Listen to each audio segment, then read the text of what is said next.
Institute ఒక అభ్యర్థి విశ్వాసం, ఒక ఉద్యోగం.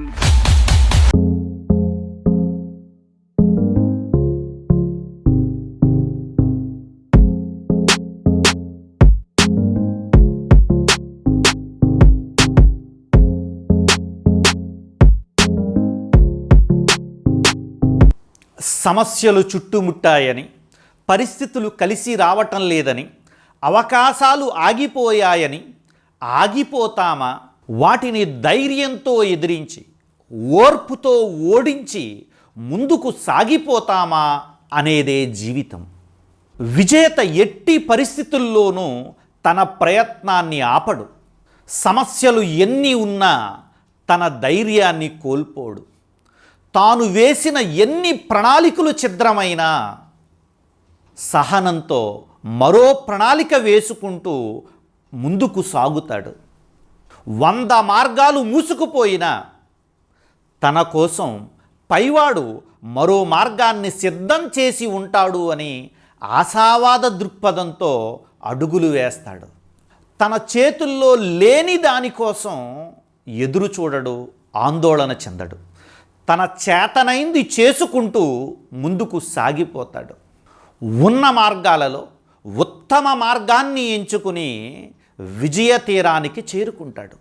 ఈ ఎపిసోడ్లో మనందరికంటే కూడా ఎక్కువ కష్టాలు, ఎక్కువ సమస్యలు ఎదుర్కొని విజేతగా నిలిచినటువంటి ఒక వీరుడి గురించి, ఒక ధీరుడి గురించి మీకు పరిచయం చేయబోతున్నాను.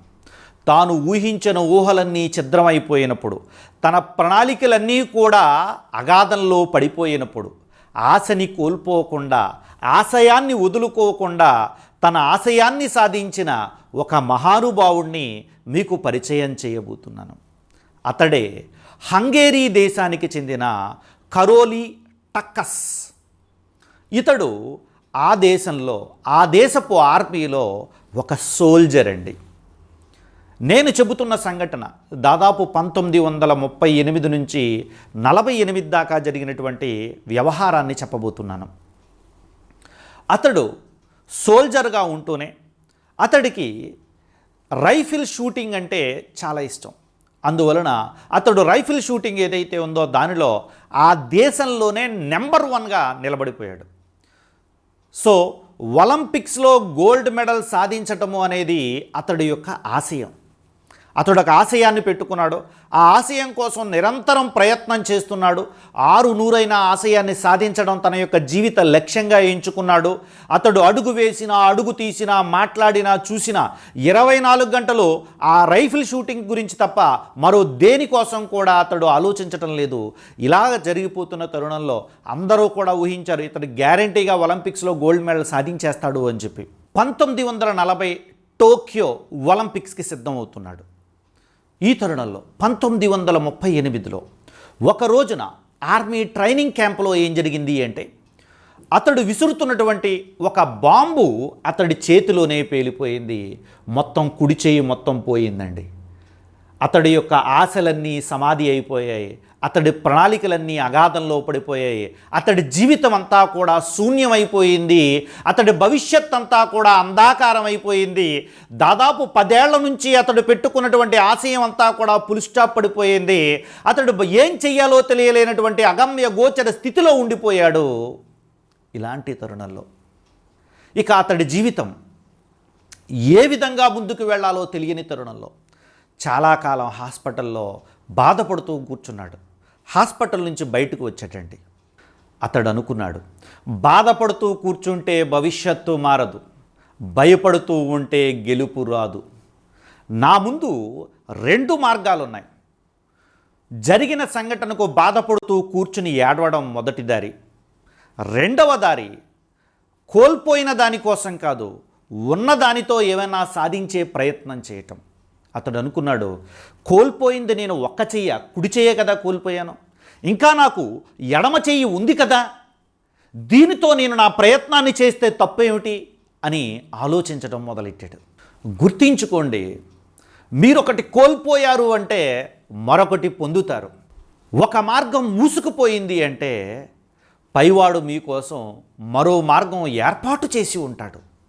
మీరు బాధలో దుఃఖంలో ఉంటే మసకబారిన మీ కళ్ళకు మీ మనసుకు ఆ మార్గం కనిపించదు. సహనంతో ధైర్యంతో వెతకండి, తప్పనిసరిగా కనిపిస్తుంది. మళ్ళీ మన స్టోరీలోకి రండి.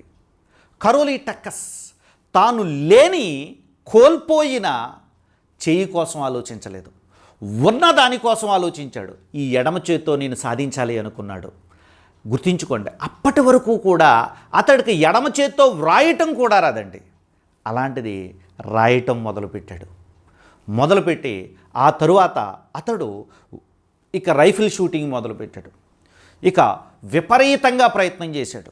ఎలా ప్రయత్నం చేశాడు అంటే అతడు మళ్ళీ జీరో దగ్గర నుంచి మొదలెట్టాడు. ఎందుకంటే అతడి ప్రణాళికలు మొత్తం ఛిద్రమైపోయినాయి. మళ్ళీ జీరో దగ్గర నుంచి మొదలుపెట్టాడు. అతడి ప్రయత్నం ఎలా ఉంది అంటే సముద్రంలో సునామీలా ఉంది, తుఫానులో బీభత్సంలా ఉంది, చీకటిని చీల్చే కాంతి పుంజంలా ఉంది. అలాంటి ప్రయత్నం అతడు చేశాడు. మళ్ళీ 100% పర్ఫెక్షన్ సాధించాడు. అది 1939 హంగేరీలో ఒలింపిక్స్ కోసం జాతీయ స్థాయిలో సెలక్షన్స్ జరుగుతూ ఉంటే కరోలీ టక్కస్ అక్కడికి వచ్చాడు. వస్తే అక్కడ ఉన్నటువంటి రైఫిల్ షూటర్స్ అందరూ కూడా ఈ యొక్క కరోలీ టక్కస్ రావడాన్ని చూసి చాలా సంతోషించారు. మీరు మమ్మల్ని ప్రోత్సహించడానికి వచ్చినందుకు చాలా సంతోషం అని చెప్పంటే అప్పుడు కరోలీ అన్నాడు, లేదు, నేను మిమ్మల్ని ప్రోత్సహించడానికి రాలేదు, నేను మీతో పోటీ పడడానికి వచ్చాను అని చెప్పన్నాడు. సో అక్కడ జరిగినటువంటి రైఫిల్ షూటింగ్లో మిగిలిన వాళ్ళందరూ కూడా తమ యొక్క 2 చేతులతో పోటీ పడితే కరోలీ టక్కస్ మాత్రం తనకున్న ఒకే ఒక్క చేతితో పోటీ పడ్డాడో నెంబర్ 1 అయ్యాడండి. ఈ యొక్క హంగేరీలో జరిగినటువంటి షూటింగ్ కాంపిటీషన్స్లో అతడే నెంబర్ 1 అయ్యాడు. ఇక అతడి నెక్స్ట్ టార్గెట్ 1940లో జరగబోయేటటువంటి టోక్యో ఒలింపిక్స్లో గోల్డ్ మెడల్ సాధించడం. ప్రాక్టీస్ ప్రారంభించాడు. ఇక ప్రాక్టీస్ ఒక స్థాయికి వెళ్ళిపోయింది. 1940 టోక్యో ఒలింపిక్స్కి అన్ని రకాలుగా కూడా సిద్ధమయ్యాడు. దురదృష్టం ఏమిటి అంటే 2వ ప్రపంచ యుద్ధం కారణంగా 1940 టోక్యో ఒలింపిక్స్ రద్దు కాబడ్డాయండి. తనకున్న అవకాశాలు ఒక్కొక్కటి కోల్పోతున్నాడు. అలాగే ఈ అవకాశాన్ని కోల్పోయాడు. కానీ అతడు తన యొక్క సహనాన్ని ధైర్యాన్ని కోల్పోలేదండి. అతడు ప్రాక్టీస్ని వదలలేదు. సామాన్యులు ఏదైనా ఒక అవాంతరం ఏర్పడితే చాలు వెంటనే ఆగిపోతారు. అసామాన్యులు మాత్రం ముందుకు సాగిపోతూ ఉంటారు. అతడు 1944 ఒలింపిక్స్ కోసం తన యొక్క ప్రాక్టీస్ని కొనసాగించాడు. రోజు తన యొక్క ప్రాక్టీస్ కొనసాగిస్తున్నాడు. ఎందుకంటే తన చేతుల్లో లేని వాటి కోసం ఆలోచించట్లేదు, చేతుల్లో ఉన్న వాటి కోసం ఆలోచించడం మొదలెట్టాడు. సో ప్రాక్టీస్ చేసుకుంటూ 44 ఒలింపిక్స్కి సిద్ధమైపోయాడు.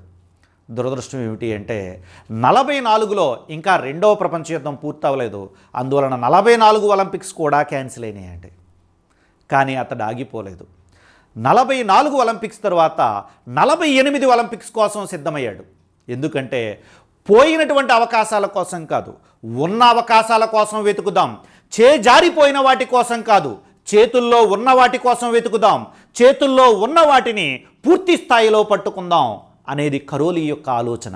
దానితో 1948 లండన్ ఒలింపిక్స్కి సిద్ధమయ్యాడు. 1948 లండన్ ఒలింపిక్స్లో అడుగుపెట్టాడండి. లండన్ నేషనల్ ఫస్ట్ వచ్చినటువంటి షూటర్ కరోలీ దగ్గరకు వచ్చి ఇతడు షూటింగ్కి ఎందుకు వచ్చాడు అని కరోలీతో అన్నాడు, మీరు ఎందుకు ఈ కార్యక్రమానికి హాజరయ్యారు అని. అప్పుడు వెంటనే కరోలీ అన్నాడు, నేను నేర్చుకోవడానికి వచ్చాను అని చెప్పి అన్నాడు. ఎందుకంటే కరోలీని చూసిన ఎవరో కూడా ఇతను పోటీ పడడానికి వచ్చి ఉంటాడు అని అనుకోరు. సో పోటీ జరిగింది. పోటీలో ఒలింపిక్స్లో gold medal సాధించాడండి Karauli.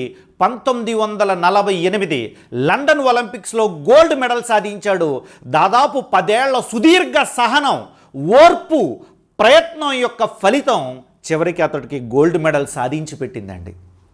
Gold medal తీసుకుంటున్నప్పుడు 2వ ప్లేస్లో ఉన్నటువంటి లండన్ షూటర్ కరోలీతో అన్నాడు, మీరు చాలా నేర్చుకున్నారు అని చెప్పి. ఆ తరువాత కరోలీ 1952 ఒలింపిక్స్లో మళ్ళీ గోల్డ్ మెడల్ సాధించాడు.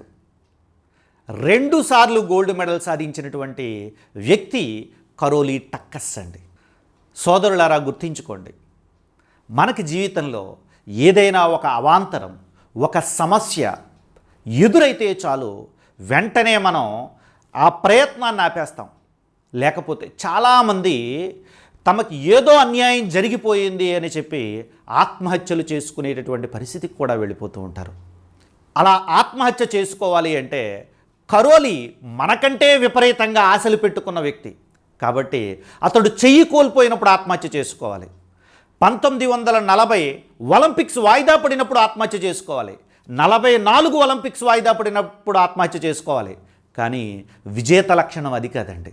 విజేత తన చేతుల్లో ఏదుందో దానికోసం ముందుకు వెళ్ళిపోతాడో, ఎక్కడ ఆగిపోవడానికి ప్రయత్నం చేయడు, అవకాశాలను అందిపుచ్చుకుని ముందుకు సాగిపోవడానికి ప్రయత్నం చేస్తాడు. గుర్తించుకోండి, జీవితంలో ఏది ఎలా జరిగినా ఆగిపోకండి, ముందుకు సాగిపోండి. ఆ పైవాడు మీకు ఒక గెలుపుని తప్పనిసరిగా పెట్టి ఉంటాడు.